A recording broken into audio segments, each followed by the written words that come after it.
Hello, everyone, and welcome back to the Behind Enemy Lines podcast with myself, Patrick Smith, on the Blood Red channel, where we bring you all the inside information and tactical insight into Liverpool's next opponents.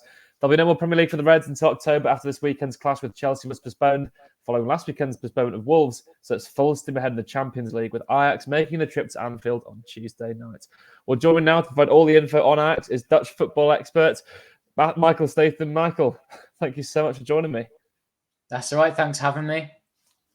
Lovely to have you on. So you're a bit of a Dutch football expert, specialising in the Eredivisie. Tell us a bit about what you do. Yeah, so love the Eredivisie. Bit about Dutch national team too.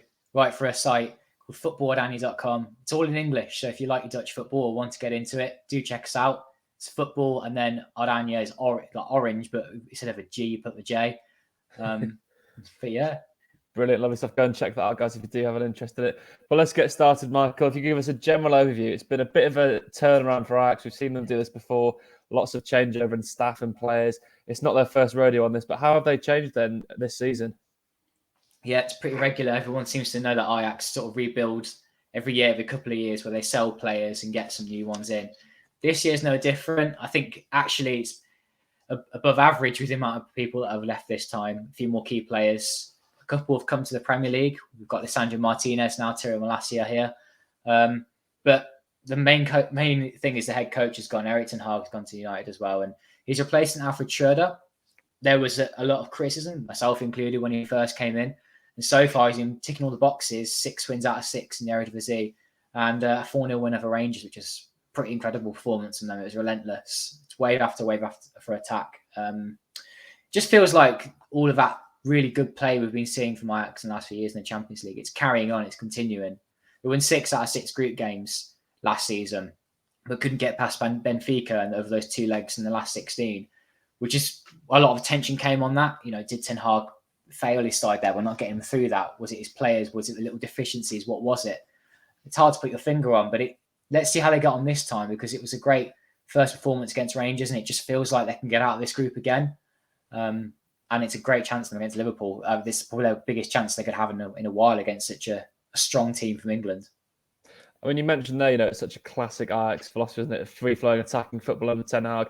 Has there been any change at all under the new manager, or is it, as you said, pretty much the same as? Is there any tactical or formational change? They're still playing that old 4-3-3. And whilst there's been little tweaks, it's largely been the same. It's mainly been with the personnel. The personnel have mainly switched over. The biggest one, which draw my attention, is Ryan Gravenberch leaving to go to Bayern Munich. I think he should have stayed. Such a young talent, needed more time in the Netherlands to develop.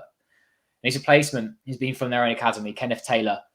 We sort of add into the hype train in the UK for him, because I think he now he's been given that first team opportunity. He has a high ceiling. He could be with the Dutch national team in the coming games. We've got the international break, maybe even the World Cup, but certainly thereafter, the way he's going at the moment. He links up the play really well, good passer, great movement, typical Ajax midfielder with everything that he does, but just adds a little bit more going forward than a couple of his predecessors in midfield. He might have an extra goal or 2 in him than Ryan Gravenberch. And let's see what he does in a game like this. Been asked a couple of times in the build-up to this, how good is this Ajax side compared to 2019? And my answer is, well, we don't quite know yet, because in the Eredivisie, they can win those games over the last years with whatever side they have. Actually, is the barometer is going to be the Champions League, and the Rangers game was good, but how can they get on against Liverpool? That's the next big test. Yeah, exactly. That is the big test. And we'll go through the defence, midfield and attack. Let's stay with the midfield then. Kenneth Taylor, very English-sounding name, but a promising Dutch midfielder. Losing Gravenberch, Liverpool's midfield at the moment has been the main source of their problems. Yeah. Do you think Ajax that's their best opportunity to win the game in the midfield like Napoli did? Yes, I spoke to Matt Addison from you guys about this, and he pointed out midfield, and I said, well, actually, Ajax's strength is the midfield. Their strength is keeping the ball, moving it around lots, creating lots of opportunities. And I just see the same happening again, that this is going to be such an open game. It could be 50-50 for possession. Ajax will not sit back, and they're going to create chance after chance. And how Liverpool respond to that is, what can they offer in return? That's why I think both teams to score is, for me, I think should be a given. It's such an open occasion, I think, this. But yeah, the midfield, Kenneth Taylor's, he's the number 8 nowadays. He's got his starting spot nailed down, it seems. And it's players around him. People know Edson Alvarez. He was the number 6 last season and was nearly plucked away by Chelsea, but he stayed and he's doing well. And then there's a few options to number 10. People may remember Davy Klaassen, his time at Everton. But Steven Berghuis is most likely to start. He's Dutch international, great left peg. He's got a good shot, good cross on him. But it could change. There's a few options there for that position. And yeah, their strength comes from out in the wide positions and what they can create. He's going to talk about midfielders, but actually it's a midfielder playing as a striker who's drawing a few people's attentions to this. And it's Mohamed Kudus, who nearly went to, again, I'm mentioning Everton on the wrong podcast here, aren't I? But he nearly went to them and he scored a couple of goals, against Heerenveen in the league and Rangers in the Champions League. And he now looks like he could be the false 9 in the Champions League when they're not going to have too much of the ball and dominate games. But he's a bit technical ability and what he offer in those forward areas. For so long this season, he didn't start a game. And myself included, the Ajax fans were going, well, why isn't he starting a game? He's such a great talent with what he can offer. And he was almost fed up to the point of leaving. And now he's been given his chance, he's taking it. And I look forward to seeing what he can do against Liverpool. When you mentioned there about Kudus, do you think he is the main danger man? We'll move on to the attacking area of Ajax because it's really exciting. Kudus, you said, used to play as number 10. He's now playing further up the pitch. He's dynamic. He's technically capable. His finishing is impeccable. That goal he scored against Rangers in the Champions League last week. What a finish. Is he the main danger man for Liverpool, do you think? Yeah, it's when you've got so many different people around, I think it's hard to pick one particular person. I think Kudus could be one of those people to look out for. But actually, Steven Bergwijn is coming with a point to prove. Another one, Ajax seem to flirt with these Premier League names, bringing them to their club from the Premier League, especially if they've not had the best of times. And Bergwijn, since coming back to the Netherlands, he's been great. He's been scoring goals. He looks confident. He looks like how he's playing for the Dutch national team. He looks like a really dangerous forward. And I can see him coming to England and going, well, actually, I need to play well. I didn't do so well in England my last time. And he had these little moments, didn't he, where he was looking exciting, looked like he could produce something. But that regular run of games is what he needed. And Ajax are giving him that. He looks absolutely right for the World Cup now. I think he'll be the biggest danger, and he'll probably be playing the left wing. Yeah, Trent has been exposed at times recently, and let's hope it's not the same repeat for Liverpool fans, but it could be a dangerous one for them. Well, let's move back down the other end of the pitch then, in Ajax's defence. They obviously lost Lisandro Martinez, a brilliant player for them. People are taking the mick, we'll say, with Son of United, but he is a good defender. How have Ajax coped with him leaving? How have they rebuilt the defence? Well, so far, so good. They've had a number of clean sheets already. And Calvin Bassey's coming from Rangers, and he's looking like he'll be fit for this game. He could be the person that takes Martinez's place as being someone who is physical and has some pace about them as well. That's something that Ajax backline was lacking, and he has that.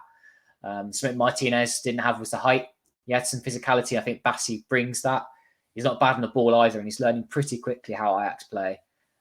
He looks good. And next to Jurgen Timber, who was linked with Manchester United this summer. Another big Dutch talent coming through. But it's the fullback areas I'm a little more worried about for Ajax, and it's where Liverpool could exploit. Last season, they were criticised for leaving too many players in forward areas in these bigger games. I think Alfred Schroeder, the new head coach, has realised that. But his fullbacks, they get forward. But you've got one problem on the left side of it could be Daley Blind that starts. It may not be. But he's most likely to. And he's aging now. He doesn't quite have the pace coming back. And in one-on-one situations, he isn't always the strongest. And on the right back, you've got Devon Delench, who's a young talent, but is a young talent. He's raw. And he's not stepping up to yet being that first choice right back. But their other right back who's arrived from South America, Jorge Sanchez, doesn't look like he's quite ready yet for the heights of playing Liverpool away in the Champions League. So there's a bit of, I'd say, worry there for Ajax in those fullback areas. That's where you're going to get some joy, I think. And I think we shouldn't go too much further. I mentioned Dusan Tadic, who's probably going to play in the right wing in this game. It's a new role for him, but he's, since moving back to Ajax, has been incredible. I think people have seen his numbers. He's churned out goals and assists. He is the assist king. He got a hat-trick off him from the right wing at the weekend. His influence should not be forgotten. And some of the criticism he's got from the Ajax fans, who, as you can tell from what I've said already, are quite, they have this pressure and these high expectations of their players. They have to achieve in Europe. It's how they get their joy now, I think, their fans. And he's someone who hasn't quite done what he's done in the past, but he's still a threat from the right side. Yeah, it's almost like they've outgrown the Eredivisie to their fans. And Tadic, of course, the assist king. I believe he set an assist record, didn't he? The most assists in Europe or something of all time, or in the past 10 years? Yeah, people were saying that he had more than Lionel Messi, I think, in a calendar year. Ridiculous that. That's the one, like, most assists in the calendar year in Europe, yeah. I mean, but my next question is, where are the weak parts of Ajax's team? Where can Liverpool exploit? And you've basically answered that already with the fullbacks. Is that a real area of concern? Because Diaz has been Liverpool's best player, and obviously Mohamed Salah, so dangerous. Is that where Liverpool will get at Ajax, do you think? Yeah, because Ajax like to push them forward and they don't always get back quite in time. And you've got that thing of Rensch not quite being one of the better players in the team yet. He is one of the weaker links you could pick out. And Daley Blint's been criticised by many people for Ajax and the Dutch national team. But what he brings on the ball is very good. I wonder whether they could switch it up. Owen Wijndaal's a new left back, but he didn't have the sweetest of starts for Ajax. So most likely to be the fullback areas. But I think it's going to be one of those cases of both teams are going to be going for each other, and I see goals being scored with both ends. We've also got 11 minutes through as well without mentioning Darwin Núñez, because he is going to be the ghost that's coming back to haunt Ajax. I mean, you mentioned how they won 6 of their group stage matches and couldn't get past Benfica in the knockouts. It was such an exciting Ajax team building. But Darwin Núñez, the Liverpool signing, of course, scored for Benfica, that header in Amsterdam. Is it going to be a reunion, hopefully, that Ajax can get the better of him with? So on our English language Dutch football podcast, we've got the thumbnail of Núñez being the Liverpool player on there for our podcast of the game. For that reason, that he might be coming back to haunt Ajax again here. His height and the way he scored that goal against Ajax and knocked them out, it's kind of summed up one of their only weaknesses at the time, which was at the centre backs. It didn't feel like anyone was owning that penalty area when it came to balls that were whipped into the box. There were players that could do it, but if you think about the centre backs, they need to mark a couple of players, and it's up to other players to try and keep hold. And it just felt like that was something Erik ten Hag never really got a true hold of. Was those set pieces and how they could deal with balls into the box when they came from the wide areas and not a long ball. But Bassi may be part of solving that problem next to Timber. We'll see in this game whether that is the case against a physical English team that are going to have some of the ball. They just fell flat on that evening against Benfica. I just don't know where that came from. When they've been doing so well in the group stage, and you've seen it again against Rangers, I just don't see that kind of flat performance again. I think it's going to be pretty even Stevens with possession and chances at both ends, and it's whoever can take them that win this game. But I personally see it being a draw. I think it's going to be quite nip and tuck as to who scores the goals. I mean, but based on that, do you think the expectation for Ajax this season in the Champions League then is to reach, at least the quarterfinals, maybe in the semi-finals, or do you think they'll be given time to rebuild after losing, obviously, Ten Hag and so many of their players?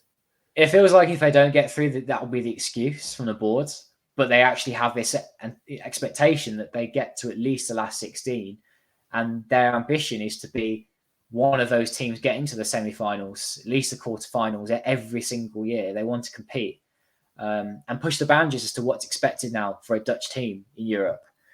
But Ajax, I think, can do that. They have some great players who actually have hit the ground running together as a group already, which has surprised me. I didn't think it'd be quite so quick. But they've just spent lots of money, and I think that does talk in the Eredivisie. But in the Champions League, how does that translate? I think we'll see that against Liverpool, how they got what it takes. In the doubleheader against Napoli, can they do it? Can they get through? I think they'll be top 2. And then it'll be at what they do after that, the last 16 and onwards. It's a true test to this side. Yeah, Liverpool could really find themselves in trouble, conceding 4 last week. Ajax obviously scoring 4. It could be really, really bad for the Reds. Well, let's move back on then to Tuesday nights. How do you predict Ajax's lineup to be, formation and players? Yeah, I think it'll be a 4-3-3, and we're going to see Remco Pasveer continue in goal. An aging goalkeeper, but very experienced, solid pair of hands. They went over half a season with Pasveer in goal, only conceding 5 goals in the Eredivisie last season.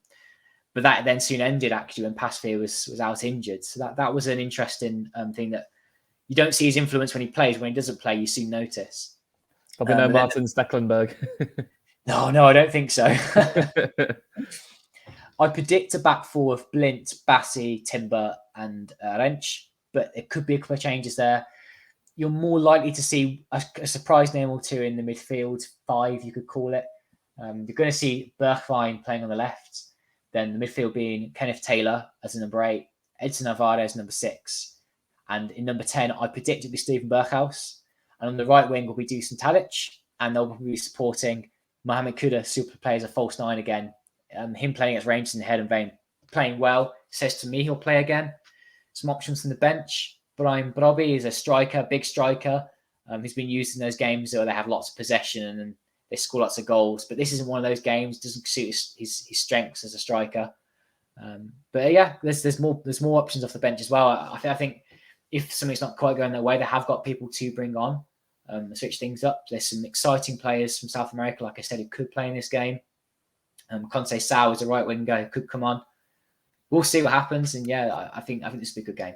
Yeah, Bergan and Kudus could be the threats in behind. Well, the last question, Michael, I'm going to ask you is a score prediction. I think you've already given a hint at the result prediction, but what do you reckon the score will be?